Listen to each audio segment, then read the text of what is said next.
G'day jabronis, it is the Verd, back with you again, and welcome here to week 3 of the GBA power rankings. Of course, I'm not alone, I am joined again by Aberforth. Hello. And we are here to discuss what has been a very interesting week in the GBA. A lot of big games, a lot of surprising results. And I think we're going to kick it off though by talking about our bottom 6, which is exactly the same. Yay! Well done you for spending your time watching this video. You know what, We're just going to be repeating what the other one's saying. So. We will have different ideas, I think, but let's start things right down the bottom. The Columbus Chew,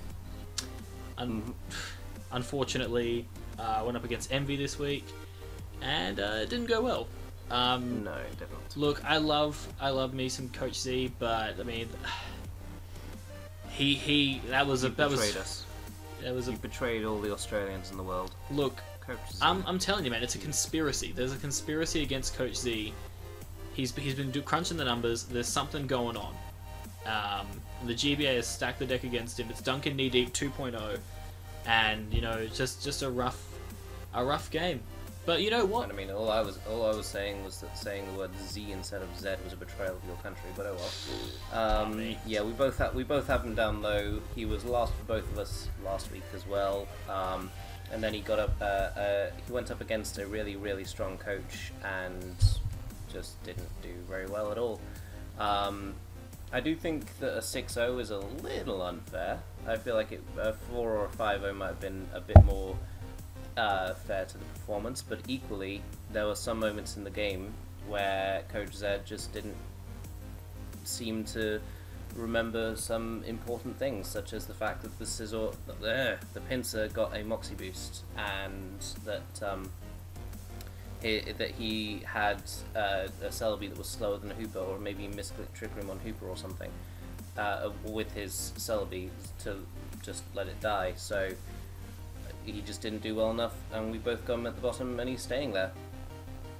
Yeah, I think it'll be interesting to see what happens next week. He's up against Joey, so who knows? Could be an interesting game. But anyway, moving on to the next team, we have you had them already at 15th. I moved them down to 15th, and that was the Montreal Habsols. The big thing for me as to why he's down a spot. Bring a good Scolipede set. Yeah, I think just Asta had an idea of what he wanted to do with his Scolipede, but thinking about it in the long term, and clearly as it showed at the battle, it just wasn't the right set to bring.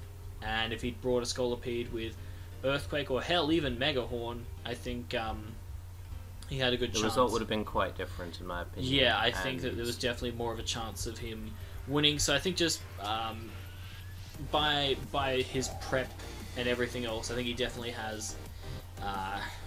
I think he's a bit disappointed in it too, because I genuinely think it's probably the game that Asta played the best in, and so far, definitely. He set himself up to win. But I mean, the problem is that I don't normally like bashing on sets that people bring, because it's their creativity and they know what they're comfortable with. But in this case, I really don't think that the creativity he brought was worth it. I feel like just a pretty standard Scolipede set would have been quite considerably better in this matchup. And given the fact that Wolfie said outright, "Oh, I lose," when the Scolipede was in against him, up until it revealed that it didn't have the moves it needed to win, I feel like that just kind of shows itself. If he was just a normal Scolipede, unless he missed a Megahorn, he won, but it wasn't, so that's why I'm not moving him anywhere. You moved up the Victorian Shadows to alongside where I had them at 14th. I'm sorry to be boring with my bottom 3, I just didn't see any reason to change any of them, so yeah. Victoria Shadows, I still got them at 14 because I feel like there were long periods of the game where Necro did actually have a foothold in the game and was doing quite well, in my opinion, against Mono, who I do obviously rate very highly as a battler. In particular, KOing the Charizard with the Rotom was nice. The way he managed the web situation was very nice, but in the end, the game just kind of slipped away, in particular against the Comfy, and as a result, I don't really feel like I can move him up, but he's definitely, in my opinion, the one the one of the coaches who haven't won a game who has played best consistently. Yeah, that's kind of why I moved him up over Asta, because I think that, to Steve-O's credit, like, he made a lot of very good early plays and put himself in a really good position, but he just didn't play the late game too well, whereas I think with Asta it was more that, like, it was just really frustrating to see how he kind of played out the end of that game. I feel like Steve-O was in it for a long time, but he was up against a very good coach, so I just felt that he was justified moving up one spot there, because I feel like it was just more that Asta was kind of going down for his plays rather than Steve-O was going up for his plays, if that makes sense. But regardless, I think that's pretty much an established bottom three right now. The only three teams that don't have a win, so hopefully one of them will pick up a win soon, because I do believe they're all great coaches. But moving on, we have the Melbourne Rotums in 13th, so coming back down to earth a little bit after their win over Pokeaim. I think that Aaron didn't play necessarily too badly. I think, Lars has had a very, very good matchup, given that, Aaron has, I think, 3 water types and a steel type, but none of them resist ice. So, like, right off the bat, that was going to be something really difficult to deal with. But then also, you had Lars, who just brought really good prep. And I feel like Aaron just, didn't bring the best prep for this game. I feel like his prep for Joey was a lot more solid and put in a lot more work. And I think he's going to find that, Lars is in that kind of higher tier of players, and his prep's going to need to be a bit better than that to perform at the higher level.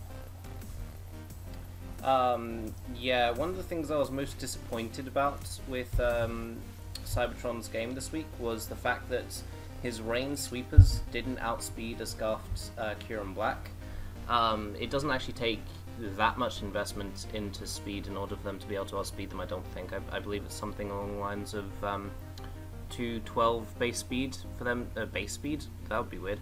212 speed stats at level 100 as well, so I feel like he could have EV'd his rain mons to outspeed the Kieran Black, which did end up mattering because in the situation where it was Ludicolo and indeed the Swampert against the Kieran Black, and he couldn't outspeed them, and he had to just sack him on because despite having 4 waters and a steel, he doesn't have an ice resist.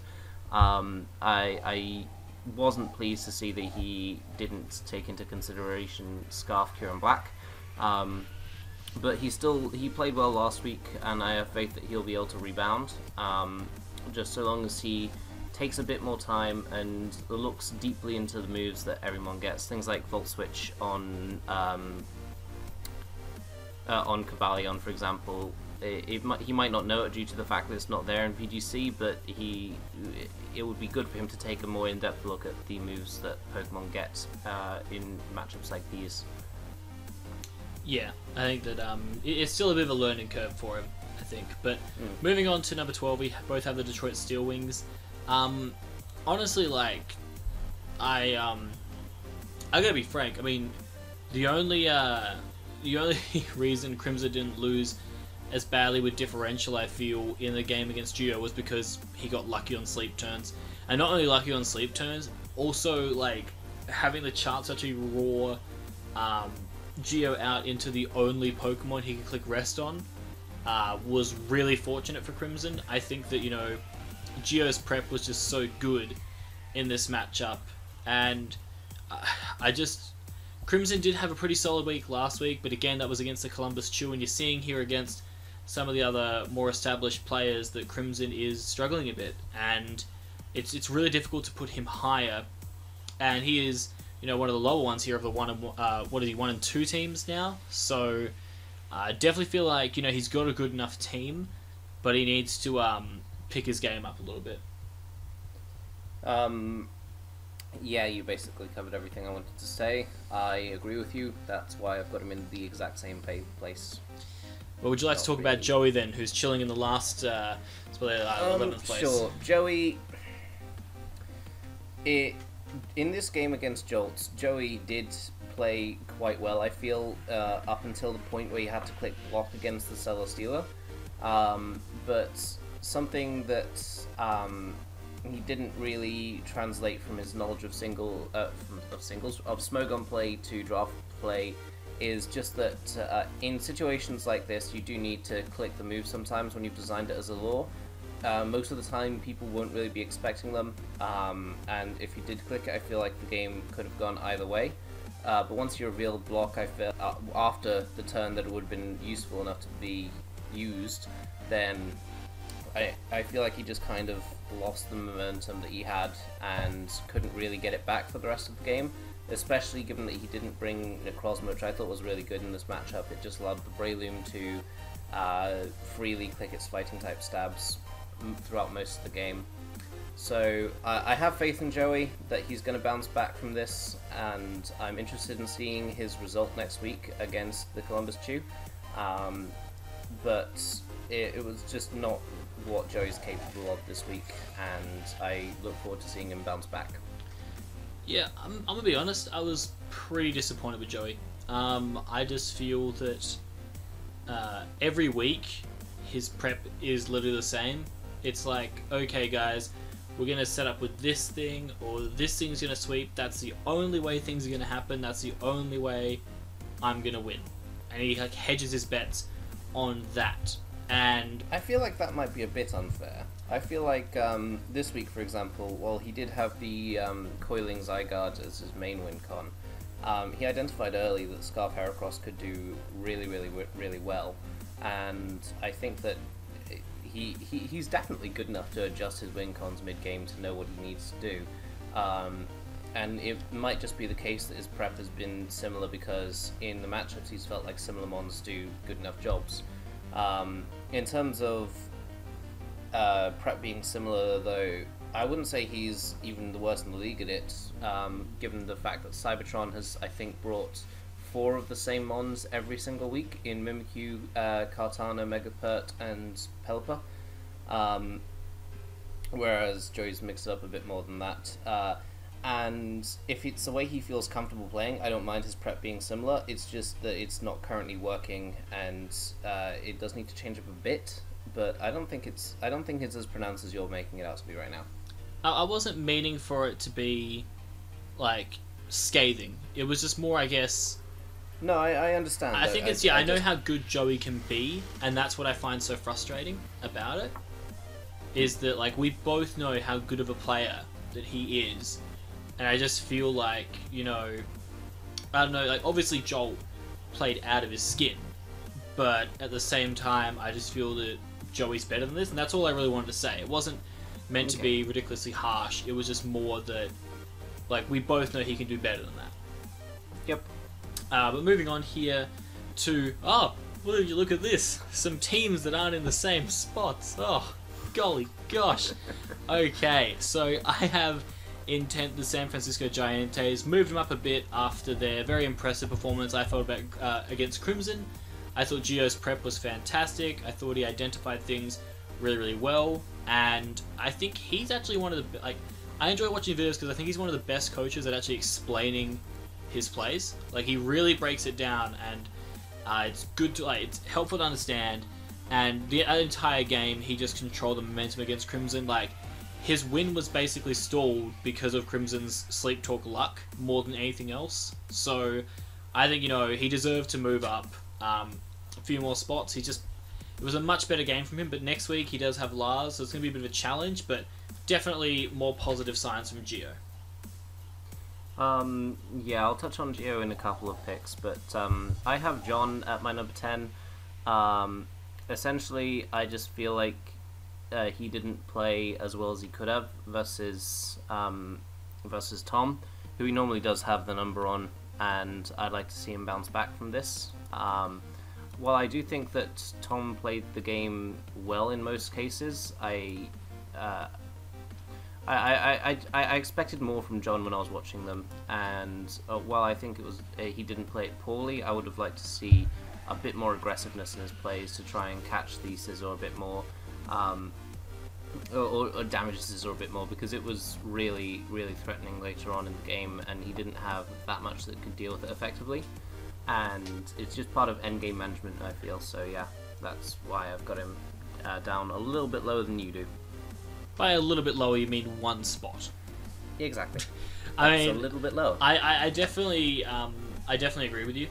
I think that with John, I had him up a lot higher before dropping him down this far. I guess it was because I just thought maybe it's just a mulligan week. Maybe he just had one bad week and he'll bounce back and it'll be fine. But no, it was just another really rough week for John. Like, after how well he played in the first week, his last two have been really underwhelming? Yeah, really underwhelming. I think that he's definitely better than this. Granted, like, both of his opponents, like, most recently did prep and play very, very well. But I think that John can definitely bounce back from this. We still have him near the middle, so there is a chance he can, you know, bounce back and do quite well. But yeah, not looking too great for him right now, though. But moving on to a team that did end up doing alright for themselves, albeit maybe with a bit of luck due to poor team prepping. Wolfie picking up a win over Asta. I ended up moving up 2 spots. I think it was just because, like, you know, regardless of how you get it, just like with Joey in week 1, a win's a win. Like, if your opponent doesn't choose to prep for Lol and Muck, they don't prep for Lol and Muck, and that's the thing. And, you know, Wolfie did what he had to do at the end to win, and he got the result, so that's why he's chilling in just over the top half for me. Don't necessarily think it was like the cleanest win of all time, but at the end of the day, he's 2-1.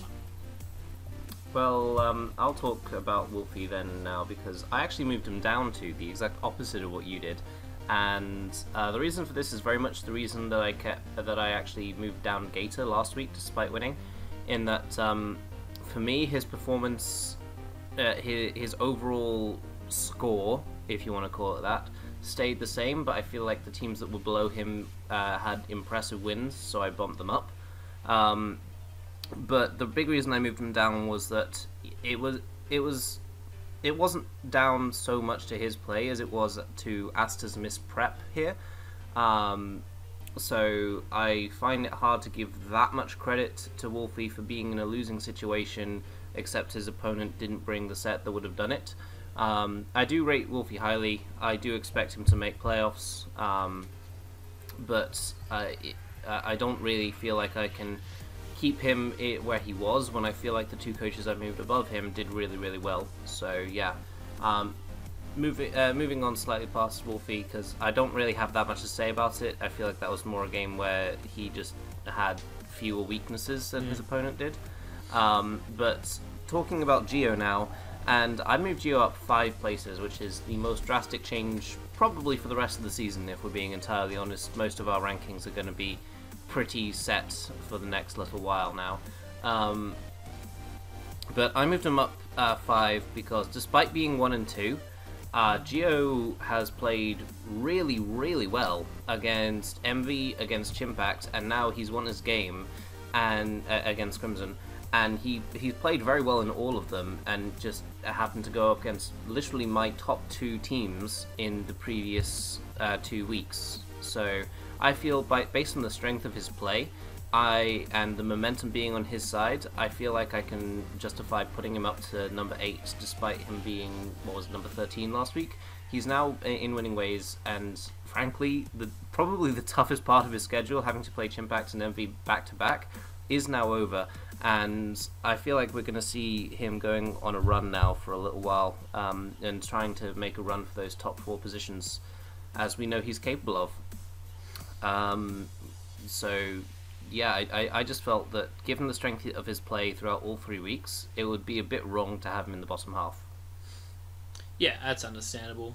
Moving into the top half that we do have here, and somebody who actually haven't moved anywhere is Gator.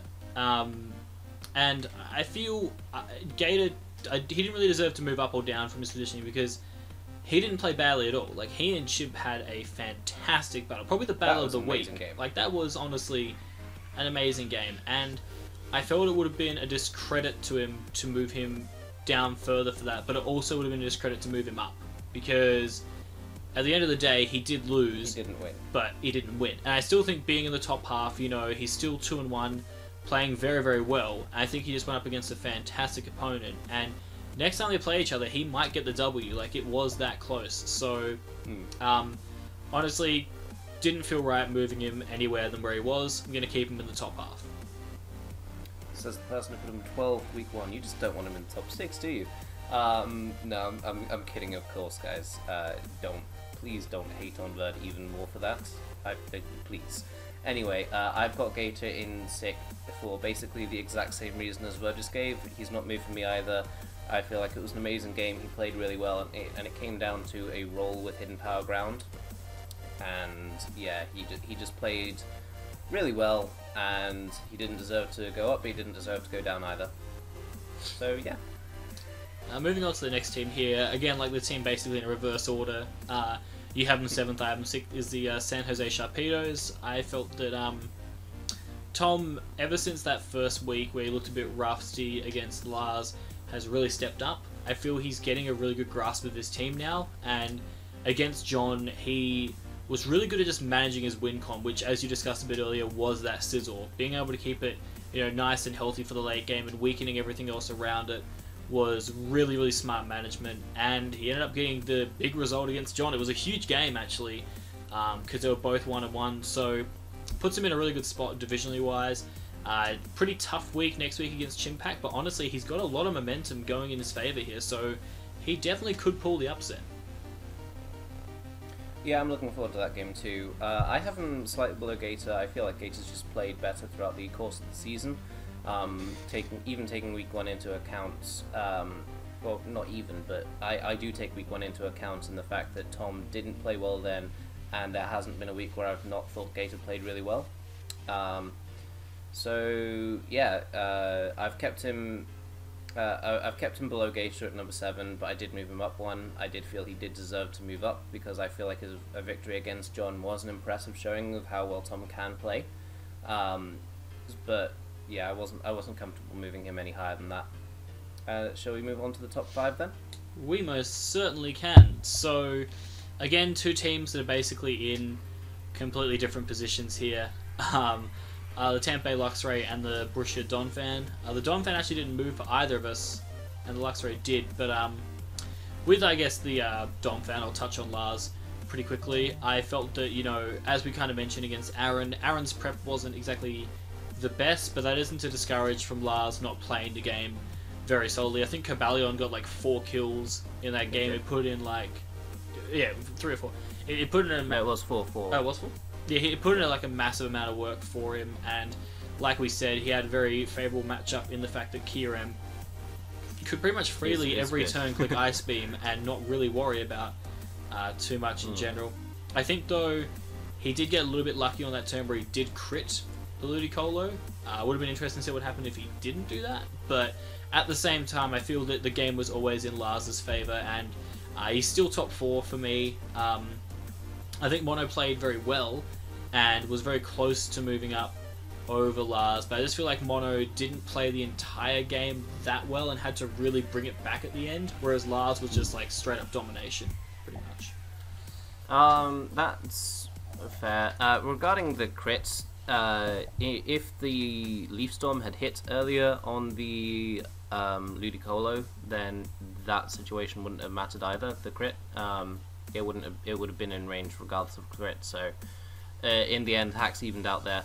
I've kept Lars the same. I feel like it was a good victory, but I do feel like throughout the season, it's not even throughout the season, I just prefer the way that Mono has been playing a bit. So I've still got Mono higher because I have a lot of faith in Mono. Mono, it should have the same, in terms of in a hacks-free world, Mono and Lars would be on the same not differential, but record here. So it just comes down to strength of opponent and strength of play, and I just feel like Mono deserved to stay above Lars, although I did end up moving him down 1 spot as well, so yeah. Did you want to talk about Mono's game at all? Mono's game, I just feel like he played it quite well. Obviously, the fact that he was behind and had to bring back with the comfy, you can use that as a good justification for why you've got him lower than Lars.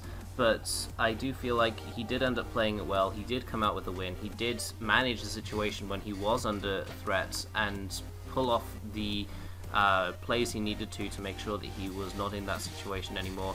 He got rid of the hazard nicely. He used his comfy well to break down, for want of a better word, break down the T-Tar, the Diggersby, and the Alakazam, and just the way that he ended up playing that despite being put in a sticky situation, I feel like managing a situation when you're behind and coming out on top is at least as impressive as being dominant throughout the whole battle.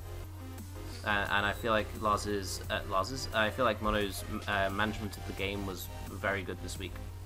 Yeah, no, I definitely agree. I think it was harder for me because I had Mono 2 places below Lars. Whereas I had him 2 places above. Yeah, so and that was the thing. It was hard down. for me to justify moving him above Lars in that situation. But yeah. Regardless, we're going to move into our top 3. They're pretty self-explanatory. They're the 3 teams that are currently 3-0, but in slightly different positions. So we'll talk about MV obviously last again. But obviously, I have Chimpact at number 3. I felt that, again, it was a phenomenal game against Gator. Really could have gone either way, which is why I didn't really move him. I didn't necessarily feel like his plays were any better than what Jolt or MV did. And I feel like currently out of the 3 teams that are 3-0, he is, in my opinion, the 3rd best right now, or he's been the 3rd most impressive. I feel that, it was shaky against Gator, and the rematch will be interesting, but at the end of the day, like we said, it was a roll, and he got it, so... yeah, I have Jolt 1 position lower. I'll talk about Chimpact first, given that you did, and it will make it less messy. I feel like we're really underestimating how well Chimpact has played, or well, you're really underestimating how well Chimpact has played this season. Every single week, his game has been one of quiet dominance, aside from this week. And even in this game, he ended up winning 3-0 in a difficult matchup, despite getting a bit unlucky with the Uxie in the first couple of turns. And I just really feel like Chimpact has been playing really, really well this season, and I would say, from what I've seen throughout all the games, that Chimp has played a bit better than Jolt has. Now, this is mostly nitpicky stuff, but I just feel like the way that Chimpact has played has given his opponents even less of a chance than Jolt has given his. Because this game versus Gator was a very close one, but equally, if Joey had clicked block on Jolt's Celesteela, that is a much more difficult sentence to get out than I think anyone realizes, then that game could have gone either way as well. And I feel like from the manner that Chimp has been playing, putting him outside of the top 2 would be a bit of an insult. So yeah, I'm keeping my top 2 the same. Jolt has moved up. He did have an impressive win against one of the better battlers in the league, in my opinion, although of course we do have Joey down low. He did play well, he did manage the situation well, and when it came down to it, he pulled out with a pretty dominant win against a damn good opponent. So I couldn't keep him below Mono, but I'm not yet willing to make that big leap. But we'll see next week when he plays Envy, because that's going to be a massive game.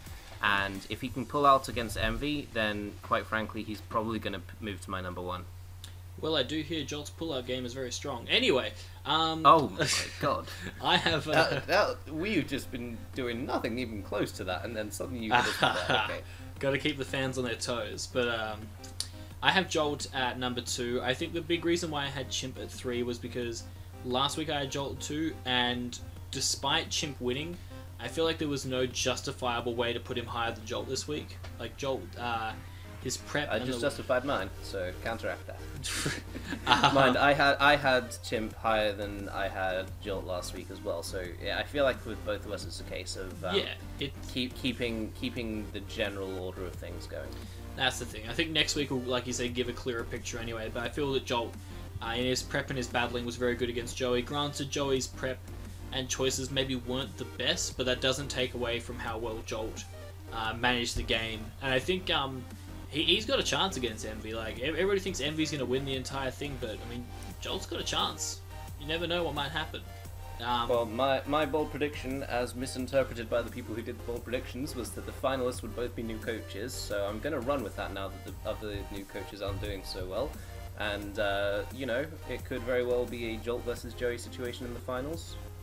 Who knows? I actually kind of want to back Jolt versus Wolf. I have no idea why, but I got a feeling. I'd like to see that. I kind of get the feeling Wolf's going to kind of come out of nowhere and just sneak in. He's going to do like a transaction and pick up Mega Steelix and just sweep through everybody. I mean, I really rate Wolf, but anyway, let's go suck MV off. All right. For a while now. I mean, there's not really much to say. Like, Hooper kind of just went in. That's all I got. Not just Hooper, but the Pincer 2, a 6-0 win by the guy that we both had at number 1. Played really well. Still using Empoleon as a defogger, but it's, slowly getting more effective. No, Empoleon's still awful as a defogger. But I mean, he has to remove his own rocks to do so. So that'll justify my point until I can come up with something more solid. Anyway, he played really well, even if it was against the team that we've got ranked lowest. He did play very well, and we can't take that away from him in any way, shape, or form. So yeah, keep it up. Yeah. Only thing I will say is just the fear that I have going into this next week is that Envy might get complacent heading into his game against Joel, and I think that he definitely can't underestimate Joel. It's going to be a very important game. Could basically decide who is number 1 in our rankings, and number 1 potentially in the GBA. And that is the most important thing in the world. It is. Oh, there is nothing. Don't even breathe, guys. Don't even breathe. Just like stay tuned for You're this wanting game. to make it worse for yourself, aren't you? Oh, always. I am the master of digging holes. I am the dig dug of the GBA community. But you've done that the last couple of weeks, so. Basically, I just feel that it's going to be a really fun game. I think there's a lot of cool matchups coming up too, and it's getting more and more difficult to really differentiate between a lot of these teams because they're all kind of in very similar positions. But that's going to do it for us here, guys. We hope you have enjoyed week 3 here of Power Rankings. If you have, make sure that you like the video. Don't forget to subscribe to the GBA channel as well as all of the coaches' channels. Don't forget as well to check out all the analyst videos that go up there. Not just ours, there are other ones that go up. And last but not least, don't forget to comment down below about what you think of our rankings and the rankings that you have for yourself, because we'd love to hear your thoughts. And don't forget to send Verd even more hate. Why would you say that? Like... Because I find it amusing how, despite you putting in about 4 or 5 times more effort and thought into your rankings, I'm considered the good one. I don't know. I don't, like... People can think what they want. It's fine. To be clear, I was being sarcastic. I don't think Verd deserves any dislike for his opinions, and yeah. I actually appreciate the opinions because it shows that the GBA community is quite passionate, and I take it all on the chin. And I understand that people get upset, and that's life. Unfortunately, you can't please everybody. So it's all good. I'll keep doing my job. You guys will hopefully keep enjoying the content, and we will catch you all next week. Peace.